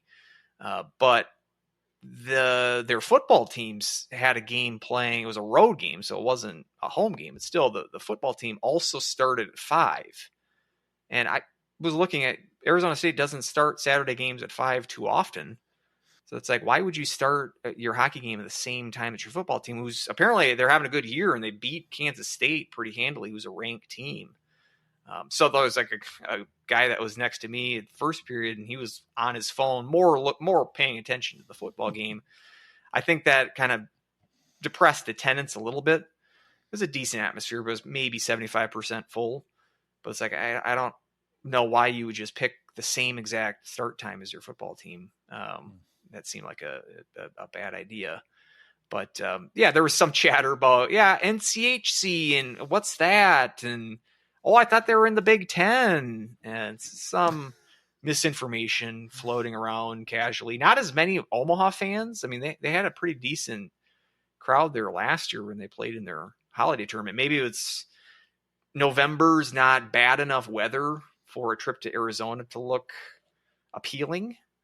Because there was really only like 1 or 2 rows of Omaha fans that I saw, which was, I thought I was expecting there to be more Maverick fans there, but maybe they're catching on to the idea that they're not very good. And that was on display this weekend. Although I mean, even with those lopsided shot advantages, I can't say Arizona State was like that impressive. They're okay, but again, it didn't do anything for me to dissuade me from the thought that these were 2 bottom 4 teams in the league. I guess we'll see how it all shakes out at the end, but still fun to enjoy a night at the arena catching a college hockey game. So always enjoy going to the Mullet. But anything else that caught your eye, maybe in the other conferences? Nothing really in particular. But I will say I really am starting not to like the NCAA ice hockey Twitter feed. And maybe that's a little bit harsh, but it's always been a pet peeve of mine. When they use the term upset, like too widely. Like, I think upset should be reserved for like teams that are truly ranked in the top half, or not the top half, but like the top 5. And then like there should be a big spread between upsets, but like to say that it was on upset alert that Badgers take down number 18 Penn State. And it's like, come on. Like, and especially earlier in the season, too, when the rankings are just, you have Brown receiving votes, for instance. But there were a couple instances where it was like you could say, okay, Bemidji against number 3 Minnesota. Okay, you can, if you want to say that's an upset, fine. I would say more of a surprising result, sure. But like to always say it's an upset when an unranked team beats a ranked team, especially when it's like 18. And I'm going through here and I swear they had one of like beats number 20. and I was just rolling my eyes. And I'm like, an unranked beating number 20, and you're going to call it an upset? It's just absolutely ridiculous. This is a hill to die on. So let's nail down a definition. You're mentioning you were going to say this, and I don't know where. No, it's a spectrum, and there's levels of the spectrum that is acceptable to me, and I can't give you a firm cutoff. So if that's what you're looking for, I can't do it. Well, so there's not a ton of sports books that offer college hockey lines, but if there was that, would that criteria make a difference? If there was a team that was not just like plus 120, but let's say plus 200, would that qualify as an upset? What was that again? If a team with a betting line, if their money line is plus 200, would that qualify as an upset? We're not factoring in any I don't think rankings. So. I don't think so. Because you mentioned top 5 teams. I mean, I feel like that's way too narrow of a definition. Okay. Well, here's one. Dartmouth beating Cornell. Is that an upset?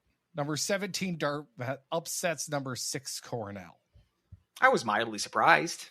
I mean, it made my pick of them making the tournament look pretty decent. I mean, they tied Colgate the next game, which maybe that's an upset. But yeah, Colgate gets win over number 20 Harvard. That was considered an upset by the NCAA. Yeah, okay. Well, so they're just going with they're putting the Show rankings on a pedestal that we feel is not warranted. I'm with you there, but I think from their perspective, I think the term upsets should be reserved for magnitude shifting games, and I think no team is truly upset, at least in the first month of the season. That means you're bad at ranking teams. Now you can have surprising results, but I don't think they're true upsets until you get till at least the second half of the season. I don't get that worked up when I hear the term upset. Well, you just got back onto Twitter, so that's maybe the whole difference. From a marketing perspective, they probably like the fact that implies some chaos. You can't People just like dilute chaos. The phrase like that, though. That's what you end up doing. Is like, oh, there's another upset. All these upsets. Look at all these upsets. It's like, yeah, well, everything's an upset because it just ruins the term upset. I'm pretty agnostic about this. I don't really haven't thought about it that much, to be honest. There are surprising results. If you want to classify that as upset, be my guest. No. If you want to push back about that? Don't. Like, I am pushing back. I'm shoving back. Bemidji beating the Gophers is definitely an upset. I think it's a surprising result. What's the difference? We're splitting hairs here. Isn't a surprising result an upset? I mean, I think there's a different line between that, like AIC beating St. Cloud. That's an upset, but it's just a surprising result. I think it has to do with earlier in the year versus later in the year too. I think that's when it should be reserved for, again, big games like that. Okay, so I'm on Merriam-Webster.com. I have I have it on my toolbar. I use it all the time. Upset, noun, to be. The second definition, be. An unexpected defeat. So you said it's surprising. It's unexpected. I think, looking at our parlance that we have here, in the parlance of our time, I believe that word, fine, is overrated. That's what I'll say. I think it's used too often, and it diminishes what it means to be a true upset. I'm only enjoying this because you're worked up about this. Again, I really don't care all that much, but I'm caring more about. I'm caring the more that you're putting yourself on this hill. So, And I just, I mean, and I'm going to keep seeing these tweets. I know I am, because again, hockey is hockey, and college hockey. It might be, if it's a NCAA Twitter account, it's very well, that could be an AI run. It's like the Rink Live. You see that it's all AI generated content there. I don't know why they haven't just shut the website down, because they apparently let everybody go.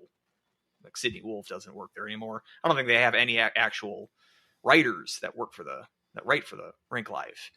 And so all of their game, they just post game recaps, and they're all very clearly AI generated, and it's got an uncanny valley aspect to it. Maybe that's what they're doing. It's just the computer says, well, 20, they had a higher number than the team that beat them, so that qualifies as an upset. Well, maybe. As far as like reserve that term for a second half, I'm fine with that. Maybe that makes sense. We found common ground then. But I do think Bemidji beating the Gophers was an upset for sure. That was the first time that Bemidji's ever beaten the Gophers in Bemidji, which I was surprised to hear. That's ridiculous. And good it helps the Huskies pairwise a little bit with their 2 wins against Bemidji. It helps our Cratch. It helps the Cratch. So I don't know what it does for our chip, but that might have counted. I would say that probably counted as the biggest upset this weekend. I'm done. Not Colgate over Harvard or whoever that one was again. No, Cornell over Harvard. No, but the Dartmouth over Cornell was surprising. Let's say it'll make. I mean, they play. It was an unexpected result. It was an unexpected result. I will say Dartmouth's next game, they've got me invested now with watching this Dartmouth team. They're putting up goals, like kind of a fun team to watch.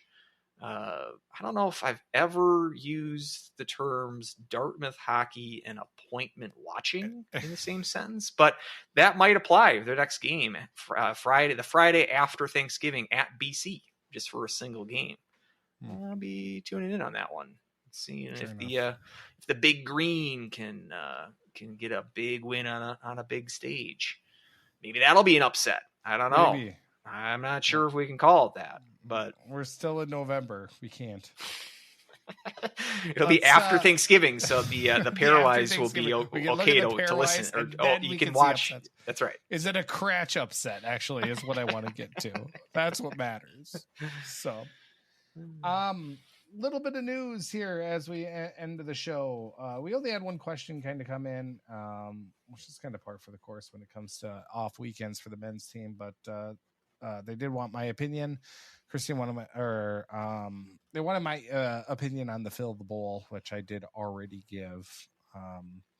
So Jake, thanks for the comment on that, but or the Fill the Herb, I should say. So it's so I already gave my thoughts on that a little bit earlier, but thanks for the question. But AIC announced that they are going to be dropping to Division II hockey, which I didn't really know existed, but the CHN had a bunch of tweets kind of explaining it, and it's very loosely term existing, but it is definitely a surprising result that AIC is end up ending Division I hockey at the end of the year, and it's going to be kind of interesting to see what happens with Atlantic hockey and also the players and the coaching staff as well, if what they're going to do, because that coaching staff has really turned around AIC. Yeah, not the news that we want to hear. Never good news to hear a team is either folding up shop, in this case, dropping down out of D1 hockey. The timing of the announcement coming a few days after the announcement that CHL players, NCAA voted for CHL players to be eligible for NCAAs starting next year. This on the heels of several rulings. The House settlement was a big one. NCAA's been contesting this changing landscape in court, losing pretty much every battle.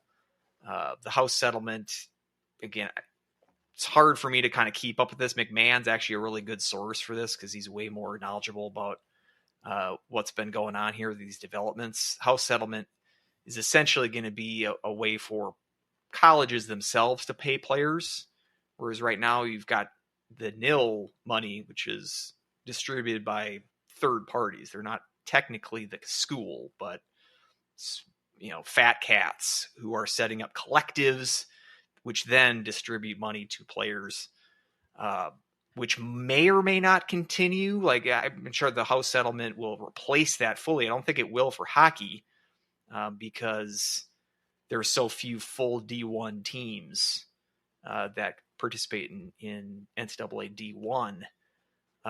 Teams that, in like St. Cloud's case, which are D2 for most of their sports, but then play up to D1, even McMahon was unsure if those teams are going to be able to even opt into that, for instance. And the big thing with that is with the CHL news as well is there's going to be a roster cap with teams that opt into the House settlement, being able to pay players directly, which is that's going to limit the amount of scholarships that you can give out. Now it's still going to rate so you're going to go from 18 full-time scholarships that you're allowed now to 26, but a lot of teams have upwards of 30 players that they have on roster. You're not going to be able to keep that many on roster going forward.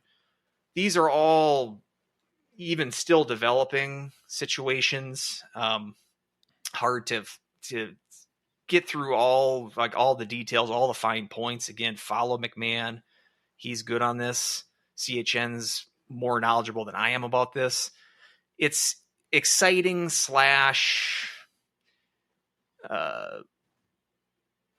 not frightening, but just to take a step back, like with all of what's going on in the last couple of years, as the history of college hockey is being written, we're living in this era. So the 2020s are going to be seen as this is going to define the decade, I think, is all of these changing NCAA rules when it comes to paying players.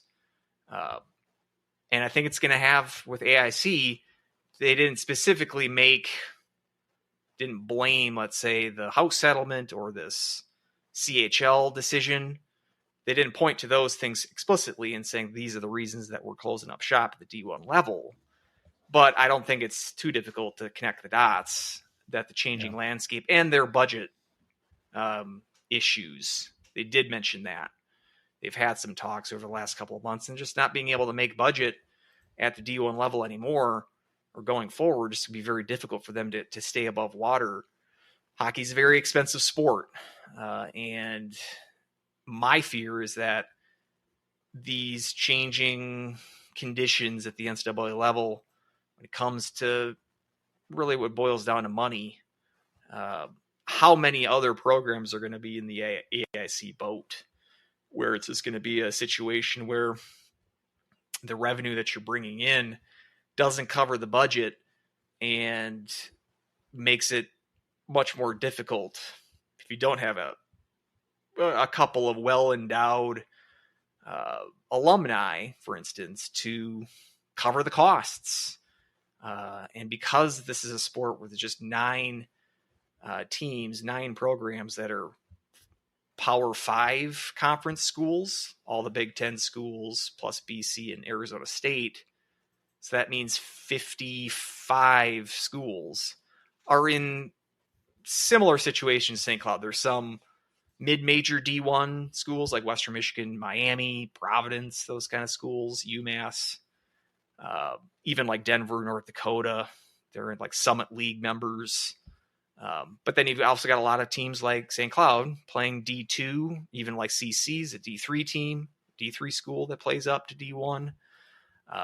Lots of the CCHA and Atlantic Hockey are in that boat where they're playing up a level. If we're going to see more dominoes fall, it's likely going to be those kind of teams. This isn't going to impact the Big Ten schools, those 9 Power 5 schools. They have money in the coffers that these changing conditions are probably only going to benefit them. It's just the level of damage and how much it's going to impact the smaller schools is still to be seen. So getting back to like how the 2020s are going to be defined, like if the 2010s were defined by realignment as maybe the big nationwide theme of that decade, getting the NCHC formed, the end of the WCHA on the men's side, resurrection of the CCHA at the end of the decade, Big Ten's creation as a hockey conference, probably the biggest story that happened in that decade. And that led directly to teams like Huntsville, the Alaska schools, at least Alaska Anchorage, did close up shop for a couple of years. You can point to the realignment as a major reason that those teams weren't able to continue playing. You'd like to think that AIC, I'd like to hope that they're the only casualty so far, but we know of St. Cloud's position. I'm not a doomer in terms of, I think that St. Cloud's limited in terms of they're going to close up shop in the next couple of years. I don't think that's the case. But long term, 10, 20 years down the road, with all of these implications, as far as if it really comes down to money, and St. Cloud ain't got a lot of money, you got to think about a 10, 20 year down the road if this is a program that's still going to be viable financially. And if it's still going to be viable for them to play in a league like the NCHC, which mentioned has teams like Denver and North Dakota in it, it's going to be easier for those kind of teams to adapt to those kind of changes. St. Cloud, not exactly well equipped to make that change on the fly. So I'm concerned from the standpoint that if this is just boiled down to money, it makes me concerned not only for St. Cloud, but the other schools that I mentioned in that boat, like AIC, where there are D2 teams that are playing up a level. It's going to be interesting to see how this all shakes out. And the fact is, we're not done. We're like in the middle of the chapter. Yeah. There's still another half of the chapter There's to a go. lot of unknown yet. And we don't know how it's going to play out with the house settlement, how that affects if teams all opt in, all D1 teams opt in. There's going to be teams that don't opt in. If teams like St. Cloud, if they can opt in or not, that's not certain at this point. And then the effect of the CHL, which other than like the house settlement and a lot of the other previous developments with this story, the CHL thing is like a hockey specific one. Whereas like most of these court battles and settlements that have been happening really have football and basketball mostly at top of mind. Hockey is a secondary consideration for these kind of things. And the CHL one was a specific hockey related legislation change, meaning that CHL players are going to be eligible to play NCAA, which again is mostly going to benefit the big boys. It's possible that St. Cloud could be a player in that to a secondary degree, but for the most part, it's going to be the rich getting richer. And so with the CHL, you think it's going to be an instance where the blue bloods benefit more than the smaller schools? Yes, in the same sense as I would say any recruiting issue is going to advantage the big schools over the small schools. I think we have a different take when it comes to that then. Let me know. Put forth your case. Well, first off, you know how up in arms they get about recruiting older freshmen, which in the CHL case, that's what it would be. It would be recruiting older freshmen. I feel that some of the teams, and of course Wisconsin's going to be one that comes to my mind, are recruiting so far ahead. Maybe that changes with Hastings, but you know, they've had times where they've had 15, 16, 17 verbal commitments at a time. And I think that they're going to get still the elite blue chip prospects of people just turning 18 from those ranks. And maybe some of them will go from the CHL to NCAA hockey, but I don't know. I think there's going to be a lot more aspects of the older people trying to look for homes. And I think some of the smaller schools are going to have more places to fill them than some of the big boys will. I don't see a lot of people who are freshly 18 to go from the CHL to NCAA hockey. I think that they're going to look at the more games and more experience on the road and the stipend that they have there as a little bit more of a drawing point for it to stay there. And obviously a lot of things can change, but that's how I kind of see things shaking out, that I think the smaller schools like the St. Cloud State, I think we would benefit more than a team like Minnesota does. Well, I would hope that's the case. I'm skeptical about that, but that would be great. I mean, it seems like this decision. I don't think there's going to be a huge influx of CHL players to NCAA. You're not going to get Connor Bedard, player like that, to play in NCAA. Correct. But I mean, you only have a couple of those players a decade that are going into the NHL at age 18. Very few. And even some of the blue chippers that are going to still be playing junior hockey until they're 19, they're still going to be largely Canadian. They don't have the romance of playing NCAA hockey is not going to be the same for Canadian players. But I think you're going to get some impact, some CHLers that are going to make it to NCAA. I've heard the argument that if you're a drafted player that's playing CHL, you age out. You can't play after 20, and your rosters are limited. You can only have a certain amount of 16-year-olds, and you can only have a certain amount of 20-year-olds, like 2 or 3 on your roster, if I'm mistaken, on each end. It's mostly 18 and 19-year-olds. So the what some people are saying is those players that age out of the CHL and they've a drafted player, they're optioning it from that point, because prior to them getting potentially NCAA eligibility, is they would go to the AHL, which is a much older league, and it's not a very good development league. They feel like NCAA would be a good middle ground between hopping into the AHL. It's an older league, but not as old as the AHL, and it's better for development. So you're going to get some of those tweener kind of prospects that have a possibility of playing NCAA. But I don't think the number is going to be huge of CHLers playing the NCAA. It's probably more going to be that house settlement is going to have a bigger impact on the game, because that's all money related, and it increases the amount of scholarships you can give out, which when you still have leagues like Atlantic Hockey and ECAC that aren't on the same level in terms of the amount of scholarships that you're able to offer players in those leagues compared to the Big Ten, compared to the NCHC, compared to Hockey East even. So there's a lot going on. And we haven't even talked about, like, what does this do to Atlantic Hockey? Because now you're at 10 teams.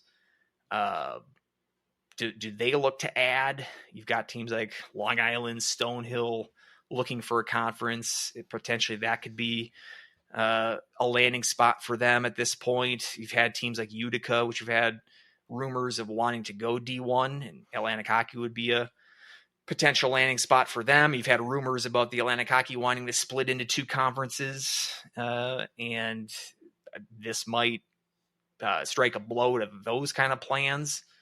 I just don't want there to be a domino effect here where other teams that are in a similar boat that AIC's in says, well, at least we weren't the first to do it, but we don't see ourselves being viable over the long term. Why don't we rip the Band-Aid off as well? If I'm going to be doom and gloom, I would put this as a long-term prediction, maybe in 10 years, 5, if it really snowballs, that you're probably going to get D2 hockey to reestablish a national championship at that level. If that does happen, you could see then a domino effect, because the big difference there, as you mentioned, D2 is essentially limited to about 10 teams. It's called the Northeast 10 Conference, which is what AIC plays for the remainder of their sports. It's teams like a lot of those new hot teams, Stonehill, St. Anselm, Assumption, Southern New Hampshire's in there. You might recognize some of these schools, but they play D2, which means they play their schedules between themselves, the other D2 teams, but then also a bunch of D3 teams. But they can't play a postseason tournament because there was just not enough teams in D2 to have a D2 title. They haven't had one of those since the late 90s, when like Bemidji was dominating D2. But that's possible that they could open that back up. If there's enough teams, there gets to be 20 teams that are playing the D2 level. I could see that being a possibility in opening that up, which could then be more attractive for teams that are struggling to make it at D1 to knock back down to D2, which is not progress, I should say. This is not a hopeful situation, but for teams that are in tight financial situations, it might be a viable option for them to do so. And you can't play like some people were saying, well, why don't AIC those teams just go down to D3?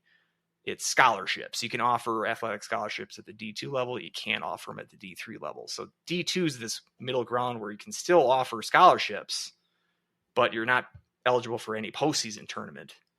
You might even be able to still play some D1 teams in like exhibition play, but it's going to be hard. And that Lang, their coach, I'm sure he's going to get scooped up by someone, either at the college level or the pro level. He's not going to be a head coach for a D2 team. He's better than that. So, and I'm sure their players, they'll hit the transfer portal at the end of the season. I was thinking too, I feel like there is help me out with this, because I feel like this is the plot of a sports movie. I'm just blanking on which one it is. Like Major League is, so they're going to move the team, but this is the setup for a sports movie where a team is being announced that they're going to either be folded or moved or eliminated. And you've got this last end of the year before the team closes up shop and everyone gets behind them as the plucky underdog. I think that a lot of people are AIC fans for them to win Atlantic hockey, at least maybe make one more final appearance in the postseason tournament. At least if it's not against the Huskies, they became my favorite team in AIC in Atlantic hockey. I want them to make the tournament, and I want to face them in the NCAA tournament to get redemption. Let us send them to Division 2. To D2. Yes. I really don't want to. I don't want to see that happen because it ain't going to happen. That will not end well for St. Cloud. That's what I'm hoping for. So no, because this is the Disney movie. So if this was the Disney movie, I thought you were talking about Slapshot. That is not a Disney movie. There you go. There you go. Team folding, they rallied together, and I know there's probably a handful of movies that generally follow this general plot. That is not a Disney. I don't think that's on Disney Plus. I can check to see. Disney Plus has been scooping up a lot. Maybe Slapshot's on there. So. Yeah, well, it's shed a tear for the Bees. It's sad news, and I just hope that we're not going to get a mass exodus. Yeah, not great, Bob. Yeah, so. Well, that about does her for this episode. That about does her. So thank you all for listening. I'm Weldie at More Clappers, MOAR More Clappers on Twitter. Weldie at Blue Sky as well. Andrew, where they can find you? At Andrew HHP. No, Andrew at Andrew SCSU HHP. I'm gonna get it right one of these days. Well, one of these days. Thank you everybody for listening, and until next time, go Huskies. Woo.